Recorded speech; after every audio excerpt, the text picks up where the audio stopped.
तो गाइस आज मेरा टॉपिक है SKF machine condition advisor CMS 100 SL इसका मॉडल नंबर है। वाइब्रो पेन है एक्चुअल में, इसे वाइब्रो पेन कहते हैं। तो अब मैं आप इसको बताता हूँ इसको यूज़ किस तरह है। ये इसकी टिप है जहाँ से हम वाइब्रेशन चेक करते हैं। ये टेम्परेचर सेंसर है, IR सेंसर। यहाँ से हम इसको चार्ज करते हैं। ये दो बटन है इसके, यहाँ से ये ऑन होता है, ये ऑन कर लिया हमने। अब देखें लिखा हुआ आ रहा है वर्जन वगैरह सारी चीज़ें। अब आप देख सकते हैं कि यहाँ वाइब्रेशन है। ये जब मैं हिला रहा हूँ तो ये ए जो लिखा हुआ आ रहा है ए, ये अलार्म है।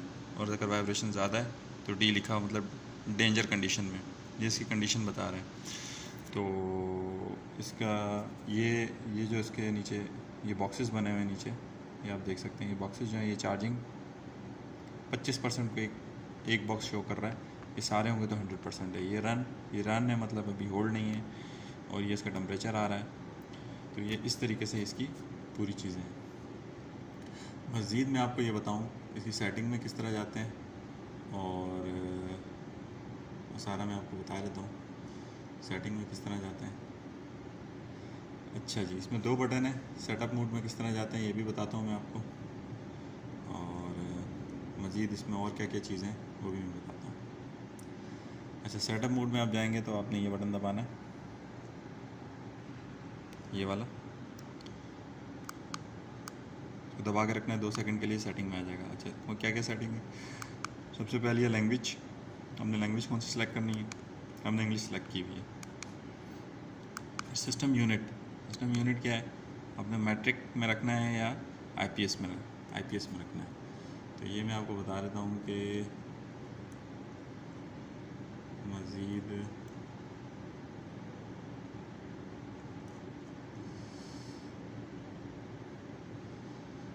लैंग्वेज के बाद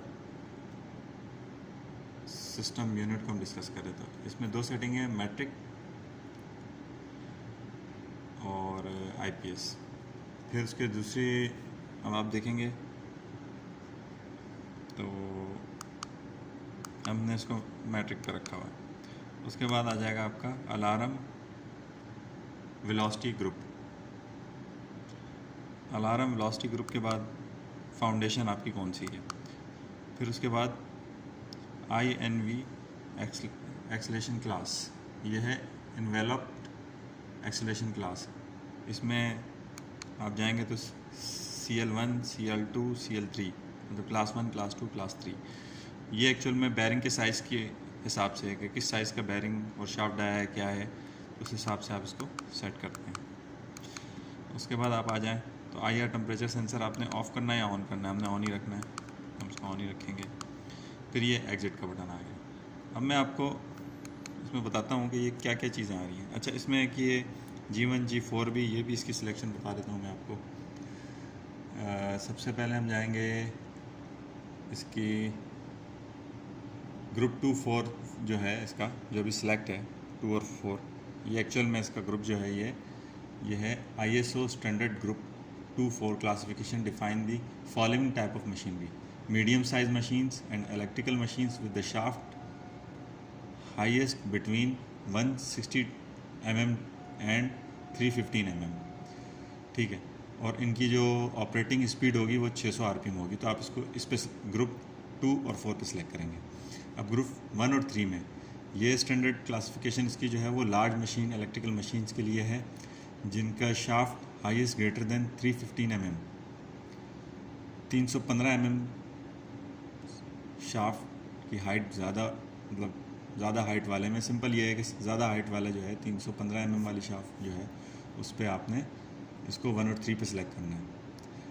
और this machine with sleeve bearing rolling element bearings के लिए ये सिलेक्ट करेंगे।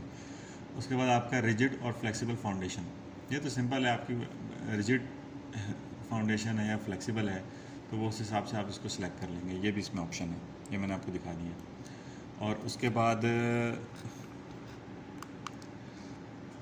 मैं आपको दिखा भी देता हूँ रिजिड और फाउंडेशन का ना, कि किस तरह जगह आ रहा है। ये फाउंडेशन आ रहा है, क्लिक करेंगे तो याद आएगा रिजिड और फ्लेक्सिबल, हमने रिजिड रखा हुआ। तो ये हम एग्ज़िट में चले गए, एग्ज़िट हो गए इस तरीके से। ठीक है, फिर उसके बाद आपकी क्लास आ गई, जो ये आपके लिखा हुआ आ रहा है ना यहाँ पे CL, ये जो CL लिखा हुआ आ रहा है वो ये CL3, ये है enveloped acceleration classification class 1, 2 और 3. The specifier determine the instrument's bearing vibration alarm levels.